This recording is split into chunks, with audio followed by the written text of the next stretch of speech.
Olá, família Mind Sports. Nós estamos aqui hoje com o atleta e professor de MMA Renato Higuem e com o sensei César, que juntos desenvolvem projetos sociais na nossa cidade e conseguem transformar a vida de muitas pessoas através da disciplina do esporte. Renato, sensei César, por favor, fiquem à vontade para falar da gente, dessa parceria de vocês e dessa jornada maravilhosa que vocês estão construindo no esporte. Bem, conheci o Renato em 2004, no começo de 2004. Na época ele tinha uns 15, 16 anos, mais ou menos isso.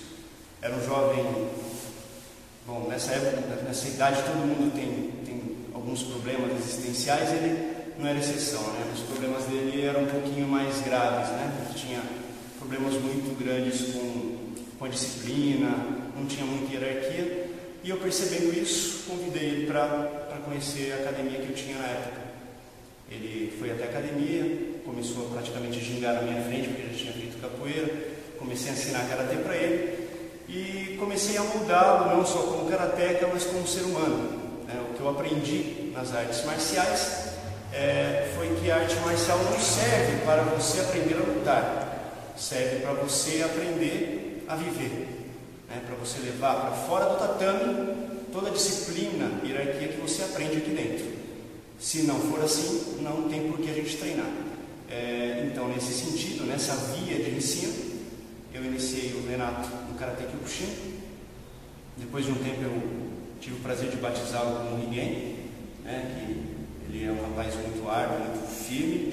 E Higuem, Hi significa fogo, e Gen vem do Ken, que é de espada.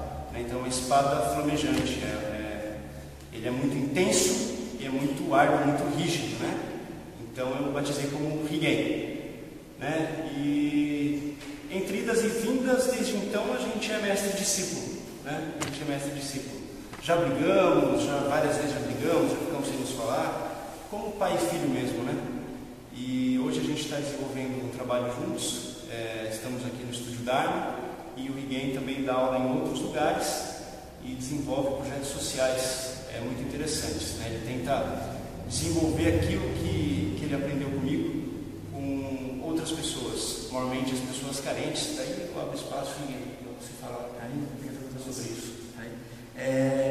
Quando eu comecei a entender o significado, o retorno, do significado que a arte marcial me traz, sendo treinado da forma como eu treinei, e vi que não só eu, um rapaz de mente fechada, conseguiu ter um retorno desse, conseguiu ter uma vida digna. Eu comecei a enxergar que outras pessoas também poderiam, com problemas iguais ou até mesmo pior do que o meu. Eu me lembro, todo treino eu falo, o pessoal fala, quando eu entro treinar, eu entro no dojo, eu vou ficar de 6 a... Eu lembro da primeira vez que eu entrei dentro do dojo e senti aquela paz, algo que eu não tinha dentro da minha vida, né? E eu quis, ao longo de alguns anos de treino, levar essa paz, esse sentimento a outras pessoas. Foi assim que surgiu os meus projetos sociais, no qual eu procuro trazer a mesma disciplina nipônica que eu aprendi e ensiná-los a utilizar isso no dia a dia, como o meu mentor me ensinou, meu sensei me ensinou. Eu aprendi que se eu consigo fazer 3 horas de treino puxado, forte, eu consigo fazer 3 horas de estudo para passar no vestibular. Eu consigo dar o máximo no meu trabalho, eu consigo dar o máximo para a minha família, a cuidar da minha esposa, do meu filho, dos meus avós, de quem for. Basta eu querer, e não desanimar. Obstáculos tinha a minha vida inteira, até mesmo sempre foi cogitado, sempre foi falado, é possível você ser atleta, lutador, devido aos problemas que eu tive, lesão na coluna, quebrei o pé 3 vezes, a mão, o punho, pouco peso, eu estava com 56, 57 quilos, eu estava no absoluto. Então, com a graça de Deus e um bom sensei, uma pessoa que me ensinou que tudo eu poderia fazer na minha vida, desde que eu quisesse, tentasse, eu comecei a me apegar nas competições. Fui sempre treinado, eu tenho a sorte, o grande prazer de treinar com atletas de alto rendimento. O sensei César era um atleta muito bom na época e foi uma grande referência para mim. E ele me mostrava um mundo diferenciado, algo que é coisa de cinema, filme, e através daquilo eu comecei uma carreira como atleta. Eu lembro que no primeiro ano nós fomos lutar em Boituva no Campeonato Brasileiro, E ele falou para mim, ninguém, na época era Renato, não esquenta a cabeça com o resultado, vai lá e faz o seu melhor, né? E eu fiquei com tanta grana, eu levantei 3h30 da manhã para ir para o campeonato, porque meus pais nunca apoiaram, nunca tive apoio dentro de casa, até a pessoa falava que era loucura eu querer ser lutador, sendo que eu, com o meu biotipo, né, muito magro. Eu levantei 3h30 da manhã, fui a pé da minha casa até a rodoviária, lá no Jardim Planalto, até a rodoviária, para pegar o ônibus, porque eu fui com o dinheiro da passagem para ir e para voltar. Aí chegamos no campeonato lá, a família do Sensei César, o pai dele, levou uns lanchinhos para nós lá e tal. Eu comi, eu lembro que quando eu entrei no lutar, ele falou, tranquilo, mente vazia, tenta fazer o que é melhor.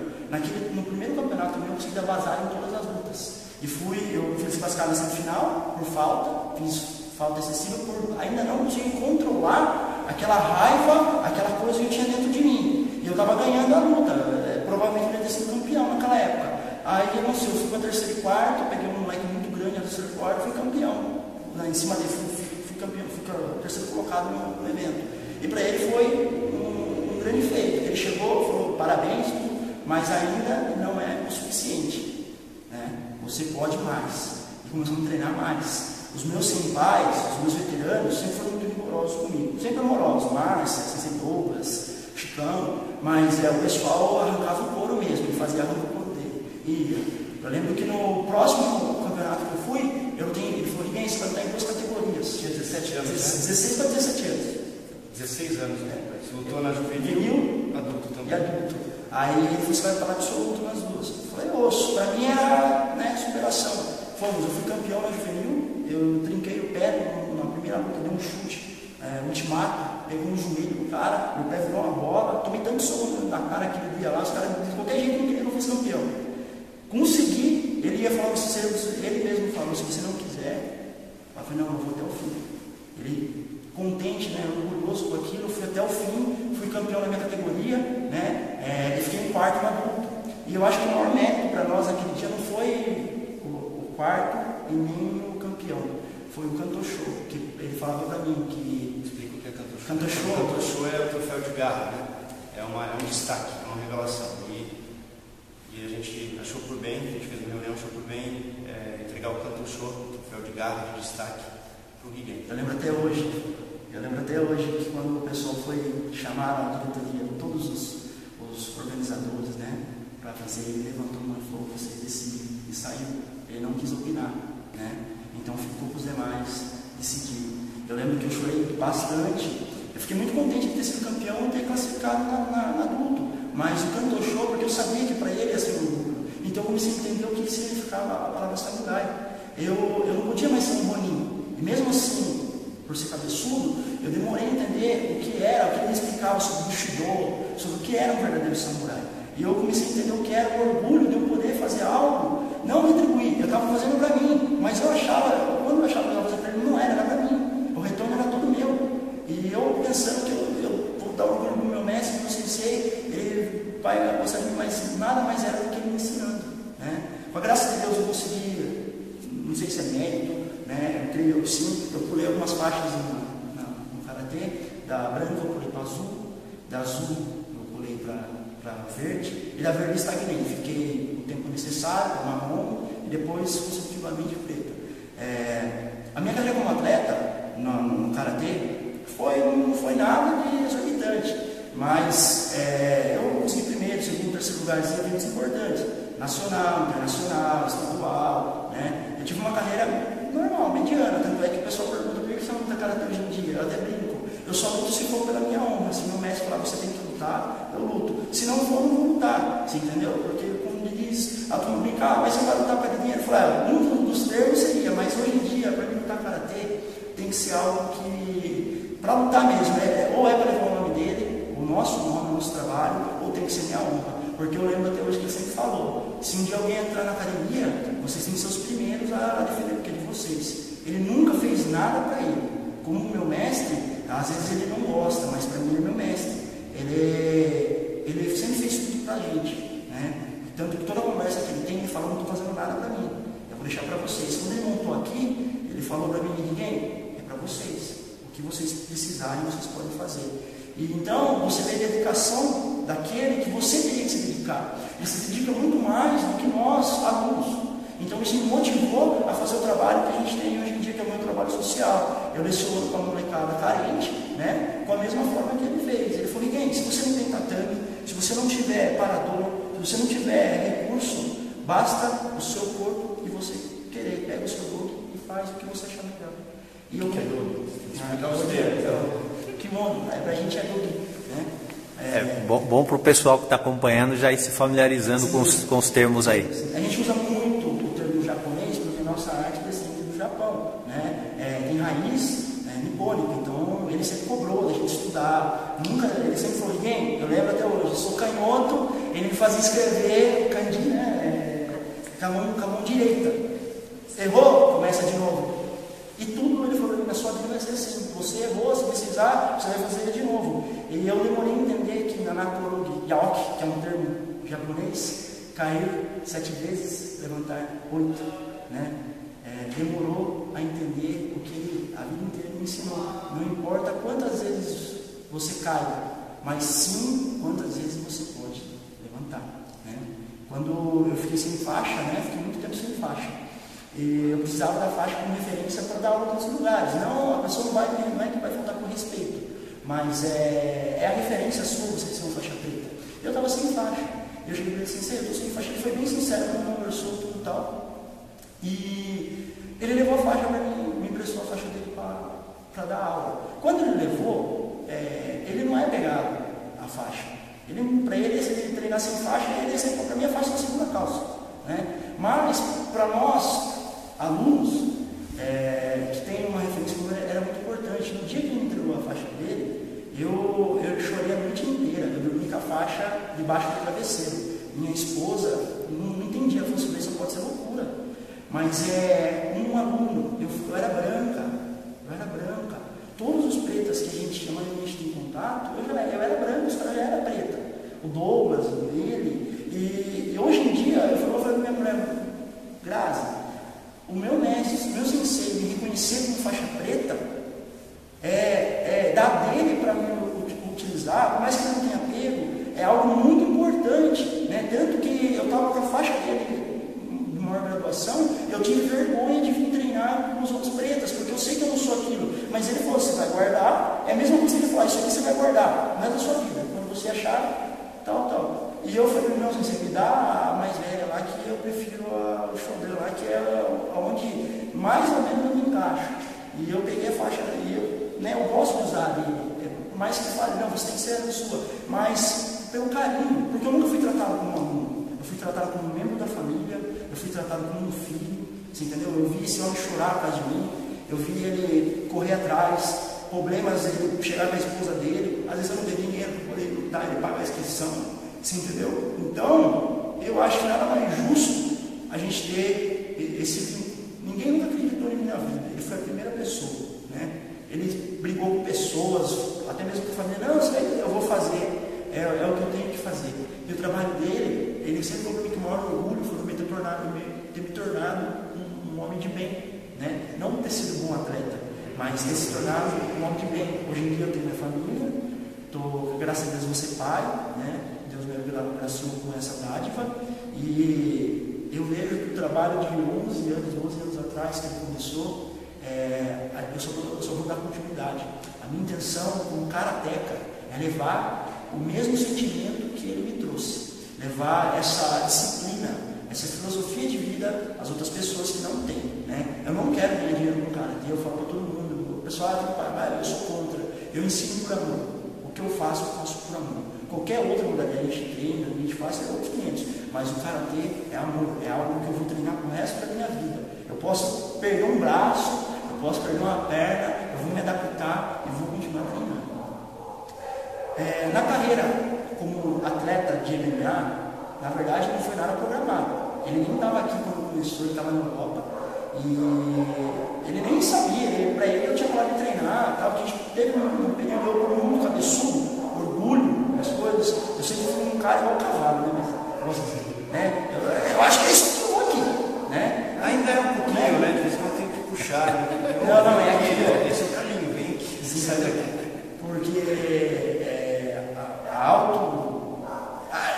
é assim, pronto, acabou. Não é, não é, a gente tem que ser flexível. Quando começou no MMA foi isso, em 2010 eu nem ia lutar mais, né? Em 2008 eu tinha feito um exame, eu nem ia lutar mais, e não queria mais, até mesmo por desgosto de algumas coisas, né, que aconteceram mesmo no esporte. E ele não estava aqui, eu comecei a levar aula numa academia. Eu lecionava numa academia de uma amiga, uma faixa preta amiga nossa, né, que me respeitam muito ele, tinha um carinho muito grande, tem um carinho muito grande por mim, me chamou para dar aula nessa academia. E ela falou: Miguel, eu sei como você gosta, como você luta e tal, eu preciso de um preto assim aqui. Mas eu falei: eu não tenho dor, não tenho nada. Aí ela falou: não, vem cá. Eu deixei tudo, olhei tudo minhas coisas, não queria mais saber de arte marcial.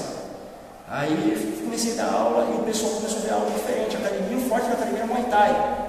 Você entendeu? Os caras começaram a ver algo diferente. O próprio mestre deles, né, o respeito que tinha comigo, pela minha aula, de entrar, tirar o tênis, pedir para entrar, porque pode ser quem for, vai fazer minha aula, ele vai aprender a disciplina que eu aprendi. Na minha casa, eu ensino, brinco com a minha esposa, a gente ensino da vida desde a barriga, né? Os meus alunos a mesma coisa. Desde o primeiro dia que ele entrar no tatame, ou ele aprende o certo, ou ele não faz comigo. Você entendeu? Porque se é a tradição, se é o certo é assim, vai ter que ser assim. E eles viam o respeito do mestre deles comigo na minha aula. Eu não gostava que o pessoal conversasse dentro da academia, pela marcialidade que eu impunha na aula, nada forçado, mas tudo natural, e eles gostavam disso. E eu sempre tive a característica, como o sensei disse, ser um atleta duro, uma pessoa dura. Eu estava tomando pancada e estava indo em cima. E um dia o pessoal me desafiou lá. O pessoal chegou e falou, começou a reclamar para ele: pô, você respeita esse magrelo aí, o que esse magrelo tem? Esse cara vai fechar preto, esse magrelo aí. Eu pesava uns 58 quilos ainda, 59. E ele chegou e falou para mim: pô, Miguel, tem um problema assim, assim, assim. Os alunos estão passando, os graduados estão passando comigo, porque eu respeito muito você. Eu falei: o que você faz? Vem fazer um treino com os caras. Eu falei: mas como karateiro? Eu nunca tenho Muay Thai, nada, nunca fiz boxe, nada.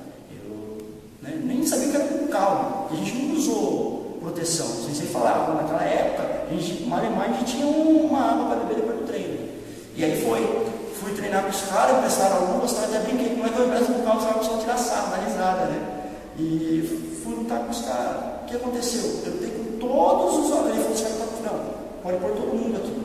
Vou lutar com todo mundo. E foi feita a fileira e a gente começou a lutar. Os graduados deles ficaram no final. Foram todos os mais tranquilos e os graduados deles ficaram no final. Eu creio que eu acho que eu lutei com umas 15 pessoas naquele dia. E das 8 pessoas finais, todos eram atletas de alto rendimento no Muay Thai, né? Ponta preta de Muay Thai, preta de Muay Thai.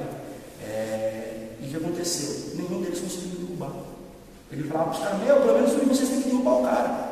Eu tomei muita porrada, não brinco, a gente dá risada. Eu sei que a minha cara inteira roxa, meu olho fechava, muitos alunos acreditaram em ver aquilo, porque foi fechada uma porta da academia e a outra ficou pela metade para ventilar. E eu falei para ele: você só vai parar se eu cair, se eu não cair, você não vai parar.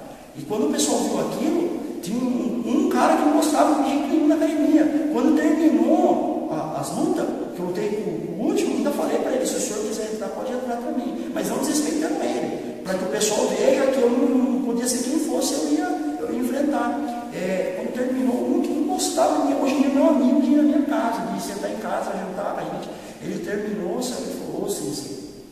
Aí eu expliquei para ele, eu falei, foi o que eu aprendi. Um preto não precisa ser dotado de técnicas fenomenais, né? Ele tem que mostrar o quanto ele aguenta.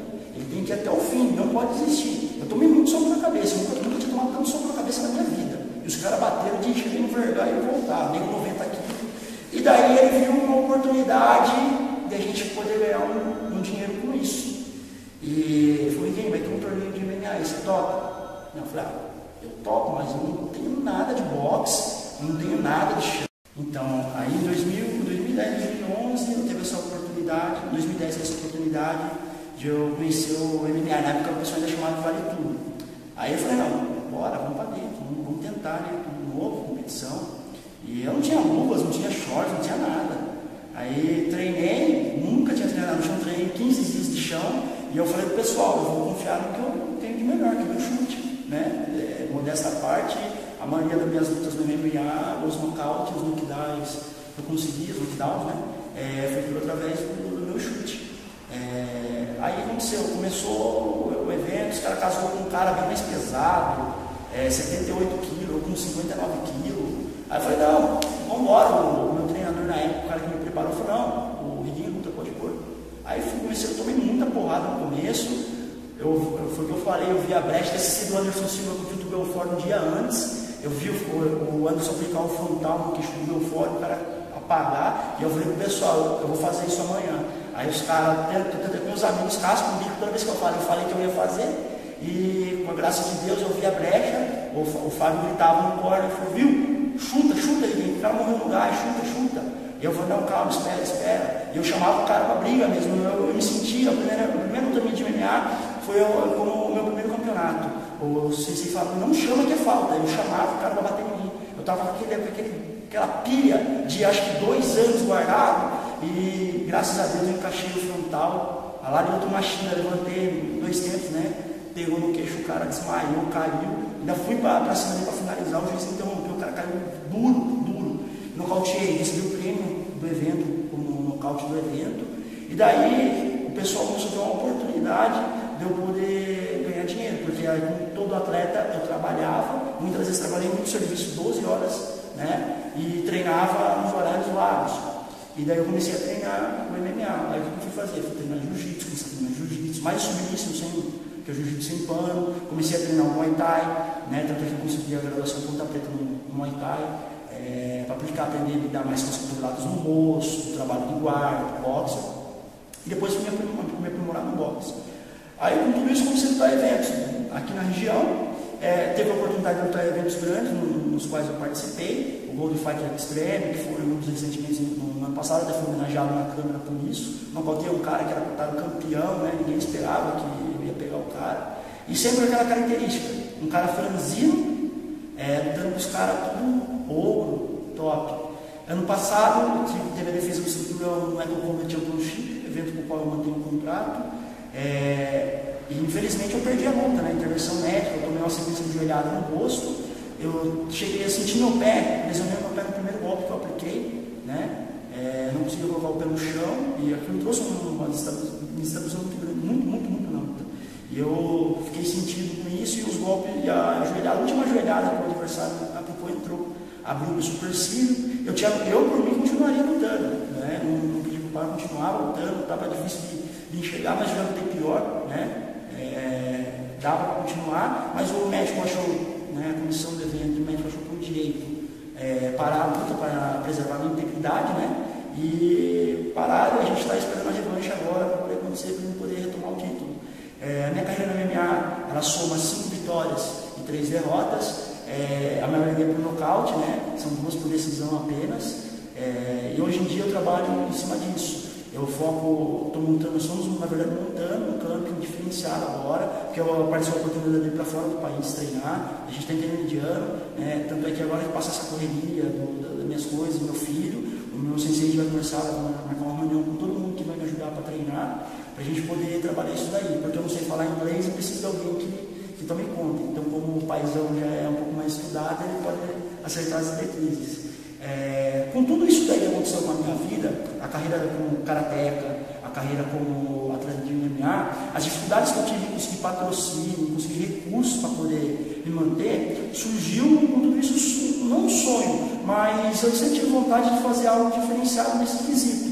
E surgiu a oportunidade de poder montar um evento de MMA, o qual é o HFC, Regain Fight Championship. É um evento do qual eu levo o meu nome, porque eu posso dizer, não é nem se achar, mas eu creio que eu, não como atleta, mas como pessoa, posso me tornar referência para muita gente, para muito garoto. Então, eu utilizei o meu nome para fazer o evento. O evento visa o quê? Trazer atletas como eu, lá atrás, que não tinham recursos para lutar em eventos grandes. E a gente sabe, a gente precisa ter um agente, o meu sensei viu isso quando ele começou a me ajudar a tomar conta das coisas, como é importante a diferença de a gente ter alguém tomando conta disso para a gente, como o atleta acaba se tornando valorizado, até mesmo na questão de financeira, de a gente poder brigar por bolsa de participação, né? Ele chegou a apresentar, ele viu como é que é a diferença que a gente é tratado, o respeito que o atleta é tratado.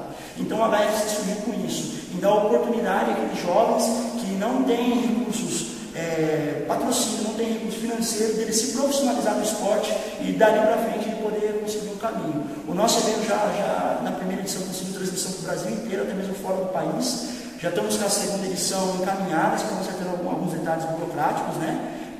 A próxima edição vai ser transmitida pelo canal do YouTube, ao vivo, para todo mundo que tiver internet vai poder assistir o evento. Se você tiver um 3G no celular, você vai assistir o evento no celular. E os patrocinadores, as pessoas que quiserem participar do HFC, entram em contato, como que faz? Sim, o pessoal pode estar entrando pelo contato, pelo HFC Contato, né, .com.br, e logo vai estar saindo o site do HFC. Nós estamos montando, provavelmente a semana que vem, estamos acertando alguns detalhes, né, para a gente colocar o site no ar. Todo mundo que quiser saber do trabalho, é só digitar no Google. O Google é a maior busca do mundo. Se você digitar que Game Fight Championship ou HFC, já aparece um dos primeiros. Na primeira edição nossa, nós alcançamos um público, se eu não estiver enganado, foi de 2.800 pessoas pela internet no primeiro horário. Eu não sei qual foram os outros horários, né? Mas o pessoal que fez a transmissão falou que o retorno foi muito grande, tanto que eles fecharam já um patrocínio com o evento. Eles vão transmitir todas as edições do HFC nesse ano de 2014 e todos os demais eventos que eu venho a produzir, os eventos sociais, todos. Então, resumidamente, o HFC é o evento do povo. Como o pessoal me chama por onde eu passo da aula, fala, o Rien é do povo, é o cara que gosta de conversar com todo mundo. Eu não tenho frescura para academia, se eu tiver que limpar, eu vou ver o pessoal, se um dia Deus permitir de eu não ter recursos para treinar como eu treino hoje em dia, eu tenho que voltar a limpar a academia para ter que treinar, eu vou limpar a academia, eu vou ter que voltar a limpar espelho, pintar a academia, eu vou fazer com o maior amor do mundo, porque é o que eu faço, né? Então, resumidamente, o meu trabalho é isso, né? Quem pode concluir um pouco, né, para a gente poder terminar isso aí é meu sensei. O Sensei César também falar para as pessoas que estão assistindo aí um pouco do Estúdio Dharma, né? As pessoas se interessarem a conhecer esse espaço, conhecer o Karatê e tudo que o Estúdio Dharma tem a oferecer aí. Sensei César, de antemão, obrigado por nos receber aqui no seu espaço e fique à vontade. Então, primeiramente, retribuindo, é uma honra recebê-los. O espaço está de portas abertas para vocês e para todo mundo que queira conhecer. O Estúdio Dharma é uma ideia diferenciada, é um local onde a gente pratica meditação, desde meditação até artes marciais e treinamento de fitness, tudo junto, tudo conjugado, né? Porque a gente acredita que o ser humano é um ser único, não um ser dividido, né? A pessoa que medita pode ser aquela pessoa que corre, que faz atividade física e que luta, né? Nós somos holísticos, né? Nós somos muito abrangentes. Então o Estúdio Dharma ele oferece meditação zazen, oferece treinamento de aikido, jiu-jitsu, karatê kyokushin, que é o nosso karatê. A gente é afiliado a uma organização internacional, Itaoka Sozai, a matriz é no Japão, obviamente. Temos também Iaido, que é a prática da espada, né, do saque da espada e do seu consecutivo embainhamento. Além disso, temos yoga, esferoquinese, também o hybrid, né? O hybrid que agora é a febre.